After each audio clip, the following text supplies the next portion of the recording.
अस्सलाम वालेकुम everyone, this is सरब खान फ्रॉम कनेक्ट कॉलेज। अच्छा जी, आज हम लोग लेक्चर नंबर 3 को डिस्कस कर रहे हैं फैक्टराइजेशन के चैप्टर से रिलेटेड। और जैसे कि आप लोग को अपनी स्क्रीन पर नज़र आ रहा होगा, ये है मिडिल टर्म ब्रेकिंग से रिलेटेड, जो हमने फर्स्ट लेक्चर में डिस्कस किया था कि फैक्टराइजेशन 3 तरीके से की जाती है ना, तो उसमें से एक तरीका होता है मिडिल टर्म ब्रेकिंग। तो ये क्या है, आइए इसको स्टार्ट करते फिर समझ में आएगा। अच्छा जी बेटा, डायरेक्टली देखो एग्जाम्पल से इसको स्टार्ट हम कर रहे हैं। देखो हमें एक सवाल दिया जा रहा है फैक्टराइज द फॉलोइंग का, सही। एक ट्राइनोमियल एक्सप्रेशन है x square plus 15x plus 36। अब इसको मुझे फैक्टराइज करना है, तो मैंने आपको जैसे याद होगा प्रीवियस लेक्चर्स में बताया था कि हम स्टेप टू स्टेप चलते हैं। पहले चीज़ हम ये चेक करेंगे कि कोई चीज़, कोई वैल्यू, कोई वेरिएबल ऐसा है जो इन सब में मौजूद है। तो हमें तो कोई नज़र नहीं आ रहा, शुरू के 2 टर्म्स के अंदर x है तो थर्ड में नहीं है, और लास्ट की 2 टर्म्स में नंबर्स आ रहे हैं तो फर्स्ट में नहीं है। तो इसका मतलब है इसमें कॉमन वाली कंडीशन तो नहीं लग रही है, ठीक है। अब दूसरी टर्म यहाँ पे हम जो देखते हैं वो होती है कि फॉर्मूला अप्लाई हो रहा है या नहीं हो रहा। अब फॉर्मूले की जो पहली कंडीशन मैंने आपको बताई थी वो ये थी कि फर्स्ट और थर्ड वैल्यू जो है ना, ये किसी नंबर का स्क्वायर होना चाहिए। तो बजाय तो ऐसा लग रहा है हमें कि यहाँ पे एक्स स्क्वायर है और यहाँ पे 36 है, तो एक्स स्क्वायर एक्स का स्क्वायर होगा और 36 जो है वो 6 का स्क्वायर होगा, तो यहाँ फॉर्मूला लगना चाहिए। लेकिन यहाँ फॉर्मूला नहीं लगेगा। उसकी वजह मैं आपको देखो सीधी सी बताता हूँ। मिडिल टर्म में होता है 2ab, सही है। तो 2 तो होगा फॉर्मूले का और 6 आएगा यहाँ से, तो ये 12 होना चाहिए था, ठीक है। अब 12 तो यहाँ लिखा हुआ नहीं है, इसका मतलब है यहाँ पे फॉर्मूला अप्लाई नहीं हो सकता। आखिरी कंडीशन जो हमारे पास बचती है वो बचती है मिडिल टर्म ब्रेकिंग की, जो आज का हमारा टॉपिक है। देखो बेटा, सबसे पहले हमें क्या करना होगा मिडिल टर्म ब्रेकिंग के लिए कि फर्स्ट वैल्यू जो होती है वो और जो आपकी लास्ट वैल्यू होती है इनको हम कर लेते हैं मल्टीप्लाई, सही है। इन्हें मल्टीप्लाई करने के बाद हमारे पास हम जो भी आंसर आता है ना उसका हम ले लेते हैं एलसीएम। अब देखो यहाँ पे नंबर कौन सा 1 है ना, और यहाँ 36 है, तो 1 को जब मैं 36 से मल्टीप्लाई कराऊंगा तो ऑब्वियसली आपको पता है आंसर मेरे पास 36 आएगा। तो 36 का मुझे असल में एलसीएम लेना है। चलो मैं आपको करके भी दिखाता हूँ।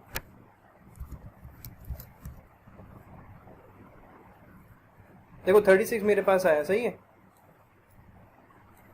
इस 36 का जब मैं एलसीएम लूंगा तो ये 2 से डिवाइड हो सकता है ना। 2 1 ज़ा 2, 2 8 ज़ा 16, देन 2 9 ज़ा 18। अब ये 3 से हो जाएगा, 3 3 ज़ा 9 एंड 3 1 ज़ा 3। तो मेरे पास असल में अगर गौर से आप लोग देखोगे ना 5 फैक्टर्स आ रहे हैं। एक 2 है, दूसरा 2 है, एक 3 है, 2 3 है और एक यहाँ पे 1 है। तो ये 4 फैक्टर्स 2 2 3 3 और एक ये 1। अब मुझे देखो मिडिल टर्म ब्रेकिंग में करना क्या होता है। मेरे पास जो एक्सप्रेशन थी उसके मिडिल में आ रहा था 15, सही है। मुझे कोई ऐसे 2 नंबर्स इन फैक्टर्स में से उठाने हैं। ये फैक्टर्स जो मेरे पास आ रहे हैं इनमें से मुझे कोई ऐसे 2 नंबर्स उठाने हैं जो प्लस होके 15 बना दें या माइनस होके 15 बना दें, ठीक है। अब मिसाल के तौर पे देखो मैं आपको समझाने के लिए करता हूँ। 2 2 ज़ा क्या हो जाएगा 4, एक नंबर मैंने 4 ले लिया। अच्छा 3 3 ज़ा क्या हो जाएगा 9 और 9 1 ज़ा क्या हो जाएगा 9, ठीक है। यानी आप डिजाइन में रखना कि हमें फैक्टर सारे यूज करने होंगे। तो 4 और 9 मैंने ले लिया। क्या 4 में 9 प्लस करने से 15 बनता है? इसका आंसर है नहीं बनता। इसका मतलब है कि मैंने जो 2 नंबर्स उठाए हैं वो गलत हैं, ठीक है। चलो कोई 2 नंबर और उठाते हैं। लाइक 2 2 ज़ा क्या होगा बेटा 4 और 4 3 ज़ा क्या हो जाएगा 12। एक नंबर मैंने 12 ले लिया, पीछे बच गया 3 और 1। अब मैं 3 और 1 को मल्टीप्लाई कराता हूँ तो मेरे पास आंसर आ जाएगा 3, ठीक है जी। अब आप सोचो कि अगर मैं 12 में 3 प्लस करूंगा तो मेरे पास आंसर क्या आएगा। मेरे पास आंसर आएगा 15, जो कि मुझे असल में चाहिए। बात समझ में आ रही है? इस तरीके से हम मिडिल टर्म ब्रेक करते हैं। मिडिल टर्म ब्रेक का मतलब क्या होता है, मिडिल टर्म को तोड़ना। अब मैंने किया क्या है, मैंने इस 15 को मिडिल टर्म को तोड़ दिया है 2 नंबरों में, एक है 12 और एक है 3, ठीक है जी। यही काम मुझे वहां करना है। चलो मैं आपको दोबारा दिखाता हूँ। देखो पहला तो स्टेप है, मैंने ये वाली वैल्यू एज इट इज उतार दी ना। अभी जो मैंने आपको पूरी वर्किंग करके दिखाई है ना वो ये थी कि X square as it is है, 36 एज इट इज है। मैंने इस 15 को 12 और 3 में ब्रेक किया और मैंने प्रोसीजर अभी आपको बता दिया कि आप किस तरीके से ब्रेक करोगे, सही है जी। अब उसके बाद क्या करते हैं बेटा हम कि फर्स्ट और थर्ड वैल्यू जो होती है ना, इनमें से जो चीज़ कॉमन हो वो आप कॉमन ले लोगे। अब मुझे यहाँ पे अगर मैं देखूँ तो मुझे सिर्फ एक्स कॉमन नजर आ रहा है, वो भी एक दफ़ा। तो मैं अब जो नेक्स्ट स्टेप में करूँगा वो होगा कि एक्स मैंने कॉमन ले लिया। अब यहाँ पे 2x है ना, एक कॉमन चला गया तो एक बच गया होगा, वो हम अंदर लिख देंगे। फिर प्लस की साइन है वो मैंने लिख दी। 12x में से x कॉमन गया, दैट मीन्स 12 तो नॉन कॉमन वैल्यू है ना, तो वो भी अंदर आ जाएगी। सिमिलरली यही काम आपने इनके साथ करना है, प्लस की साइन थी प्लस लिखा। अच्छा देखिए यहाँ तो x कॉमन नहीं है, सही है, लेकिन 3 और 36 के अंदर जो है वो 3 कॉमन है, क्योंकि 3 के टेबल में दोनों आते हैं, तो मैंने 3 कॉमन ले लिया। अब नॉन कॉमन वैल्यूज मैंने अंदर लिखनी है। अब सोचो आप लोग कि 3x में से अगर मैं 3 कॉमन लिया तो x बच क्या होगा ना, वो मैंने अंदर लिख दिया। Then plus and this plus multiply होकर जो बन जाएंगे वो हम यहाँ लिखेंगे, प्लस आ गया। अब जो मैंने 3 कॉमन लिया था वो 36 में से भी लिया था ना, तो 3 के टेबल में ये 36 कब आता है, अब आप सोचो, वो आता है 12 टाइम्स। ठीक है, अब यहाँ पे अगर आप गौर से देखो बेटा, ये एक टर्म है, ये दूसरी टर्म है, और इस प्लस ने इसको अलग कर दिया, तो इसमें x प्लस 12 जो है ना, ये ब्रैकेट बिल्कुल सेम है, तो इसका मतलब है हम दोबारा इसमें से कॉमन ले सकते हैं। जब x प्लस 12 को ब्रैकेट हम कॉमन ले लेंगे तो एक x बच जाएगा और एक प्लस 3 बच जाएगा, जो कि हम नेक्स्ट ब्रैकेट में लिख देंगे, और इस तरीके से हमारा आंसर आ जाएगा। This is how can you find the factorization by middle term breaking, right. चलो बेटा एक और एग्जांपल इसकी देखते हैं, और अच्छी तरीके से क्लियर होगा ये। देखो इसमें एग्जांपल नंबर 2 में बेटा हमें इसने फिर से एक ट्राइनोमियल एक्सप्रेशन दे दी है, 10x square minus 26x minus 12। मैं दोबारा स्टार्टिंग से चल रहा हूँ, हमें सबसे पहले इसमें कॉमन चेक करना है।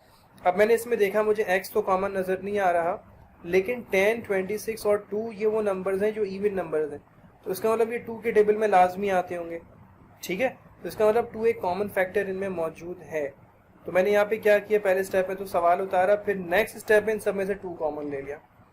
बात समझ में आ गई। अब देखो 2 के टेबल में 10 कब आएगा, 5 टाइम्स आएगा, तो 5 इस वजह से आया, एक्स स्क्वायर कॉमन नहीं था वो भी आ गया, माइनस की साइन आ गई। 2 के टेबल में 26 13 टाइम्स आएगा, और ये x भी एज इट इज आ जाएगा, फिर माइनस की साइन आ गई, और 2 के टेबल में 12 फिर 6 टाइम्स आ जाएगा। तो कॉमन वाली कंडीशन खत्म। अब हम आते हैं फॉर्मूले पे। ऑब्वियसली 5 और 6 जो है किसी का स्क्वायर नहीं होते, तो फॉर्मूले की कंडीशन भी यहाँ खत्म होगी। अब आखिरी चीज हमारे पास बचती है बेटा मिडिल टर्म ब्रेकिंग। जैसे कि मैंने पिछले क्वेश्चन में भी आपको बताया था कि मिडिल टर्म ब्रेकिंग के लिए सबसे पहले आप ये करते हो कि फर्स्ट और थर्ड वैल्यू करते हो मल्टीप्लाई, ठीक है, साइन के साथ। तो 5 को जब मैं माइनस 6 के साथ बेटा मल्टीप्लाई करूंगा तो मेरे पास क्या आएगा, माइनस 30। बात समझ में आ गई। जैसे यहाँ मैंने 36 का एलसीएम लिया था ना, अब मुझे यहाँ पे 30 का एलसीएम लेना है। चलो 2 1 2, 2 5 10, अब ये 3 से होगा, 3 5 15, अब ये 5 से हो जाएगा, 5 1 5। अब यहाँ पे मेरे पास बेटा देखो 4 फैक्टर्स आ रहे हैं, एक 2 है, एक 3 है, एक 5 है और एक 1 है। अब मैं आपको एक सवाल में खास चीज दिखा रहा हूँ, मैंने जानबूझ के सवाल उठाया था। हमारे पास जो मिडिल टर्म यहाँ पे आ रही है बेटा, वो आ रही है 13। अब 13 बनना चाहिए प्लस या माइनस हो गया। लेट्स से मैंने 2 5 10 एक नंबर 10 ले लिया, और 3 1 3 एक नंबर 3 ले लिया। ठीक है, तो 10 प्लस 3 13 होते हैं जो मिडिल टर्म में दिया हुआ था। अच्छा एक और देख लो, लेट्स से 5 3 कर लेता हूँ मैं, तो 5 3 हो जाएगा 15, और 2 और 1 बच जाएंगे ना, तो 2 और 1 को मैं मल्टीप्लाई करूंगा तो 2 1 2 हो जाएगा। मजे की बात यह है कि 15 में से 2 माइनस करके भी आपको 13 ही मिलेगा। यानी आप यूं कह सकते हो ये वो सवाल है जिसके अंदर 2 ऐसे पेयर मुझे बनते हुए नजर आ रहे हैं जो कि 13 बनाएंगे, लेकिन उसके बावजूद इनमें से एक पेयर सही है, एक पेयर गलत है। अब ये क्यों है, जरा और से मेरी बात बेटा सुनना। 13 के साथ माइनस की साइन आ रही है ना, ठीक है। अब अगर मैं दोनों को माइनस दे दूं तो तब भी मेरा आंसर माइनस 13 आ जाएगा। अच्छा यहाँ माइनस 13 लाने के लिए मुझे 15 को माइनस देना पड़ेगा और 2 को प्लस देना पड़ेगा, तब जाके माइनस 13 बनेगा। सही है, तो ये दोनों फैक्टर्स में रख सकता हूँ वहाँ पे। लेकिन मुझे एक चीज़ और इसमें चेक करनी होती है, वो ये कि वो कौन से नंबर हैं या कौन से पेयर है जिन्हें मल्टीप्लाई करने से वो प्रोडक्ट भी आता है जो मैंने स्टार्टिंग में लिया था, यानी माइनस 30। माइनस 30 कहाँ से आया था, 5 को मैंने माइनस 6 से मल्टीप्लाई किया था ना, तो माइनस 30 आया था। तो ये माइनस 30 भी तो आना चाहिए। अब मिसाल के तौर पर अगर मैं 10 को लेता हूँ, माइनस 10 को माइनस 3 से मल्टीप्लाई कराऊंगा तो आपको पता है माइनस माइनस प्लस हो जाएगा, और 10 3 30 हो जाएगा, तो इस तरह से ये प्लस 30 हो जाएगा, जबकि प्लस 30 तो मुझे नहीं चाहिए, मुझे तो माइनस 30 चाहिए। वो माइनस 30 आ सकता है यहाँ से, माइनस प्लस माइनस एंड 15 2 30। इसका क्या मतलब हुआ कि 15 माइनस 15 और प्लस 2 जो है ये सही फैक्टर हैं। बात समझ में आ गई। चलो दोबारा सवाल की तरफ आ जाए बेटा। अब मैंने यहाँ पे क्या किया, 2 एज इट इज छोड़ दिया, 5x स्क्वायर छोड़ दिया, इस 13 को माइनस 13 को मैंने माइनस 15 और प्लस 2 में देखो ब्रेक किया, ठीक है, माइनस 6 ऐसे ही है। फिर वही काम होगा कि इन दोनों में कॉमन क्या है, देखो एक तो मुझे 5 कॉमन नजर आ रहा है क्योंकि 5 के टेबल में दोनों आते हैं, और एक x कॉमन नजर आ रहा है, तो इसका मतलब भाई 2 तो एज इट इज आ जाएगा, लेकिन 5x इन दोनों में से कॉमन निकल आएगा। नॉन का नाम है अंदर लिखना होगा। अब देखो 5 कॉमन आ गया, लिहाजा मैं नहीं लिखूंगा, 2 में से एक x कॉमन आया तो एक बच गया होगा ना अंदर, वो मैंने लिख दिया, माइनस की साइन है। ये x कॉमन आ चुका है और 5 के टेबल में 15 आता है 3 टाइम्स, तो अंदर सिर्फ बच जाएगा 3, यहाँ तो कॉमन मैंने ले लिया, ब्रैकेट बंद कर दिया, प्लस की साइन थी वो मैंने लिख दी। अब देखो 2x और 6 में ऑब्वियसली x तो नहीं है, लेकिन 2 के टेबल में दोनों नंबर आते हैं ना, तो 2 कॉमन हो गया। अब नॉन कॉमन वाली हमें अंदर लिखनी है, अब 2 कॉमन आ गया तो इसका मतलब x नॉन कॉमन होगा ना, तो वो अंदर आ जाएगा, and this again plus minus will become minus, तो माइनस इस वजह से आया, और 2 के टेबल में जो 6 आएगा वो आएगा 3 टाइम्स, देन ब्रैकेट्स हम बंद कर देंगे। अब दोबारा से देखो ये दोनों ब्रैकेट सेम हो गए ना, और ये दो टर्म्स को प्लस की लाइन डिफरेंशिएट कर रही है, इसका मतलब x माइनस 3 हम कॉमन ले सकते हैं। तो जब मैं मजीद कॉमन लूंगा तो ये तो 2 एज इट इज आ जाएगा, यहाँ से x माइनस 3 कॉमन आया, पीछे बच जाएगा 5x प्लस 2 जो मैं नेक्स्ट ब्रैकेट में लिख दूंगा, and that is my final answer, because ये फर्दर अब ब्रेक नहीं हो सकता। ठीक है जी, ये था मिडिल टर्म ब्रेकिंग का तरीका। अच्छा जी, वीडियो आई होप आप लोगों को पसंद आई होगी, वैसे बहुत लेंथी हो चुकी है, तो कैसी लगी इस मुतालिक हमें कमेंट सेक्शन में ज़रूर बताइएगा। इंशाल्लाह नेक्स्ट टाइम किसी नई वीडियो के साथ आप लोगों से मुलाकात करूंगा, तो तब तक के लिए इजाज़त दीजिए। टेक केयर, अपना घर वालों का बहुत ज़्यादा ख्याल रखें, मैं दुआ में याद रखिएगा। टेक केयर एंड अल्लाह हाफिज़।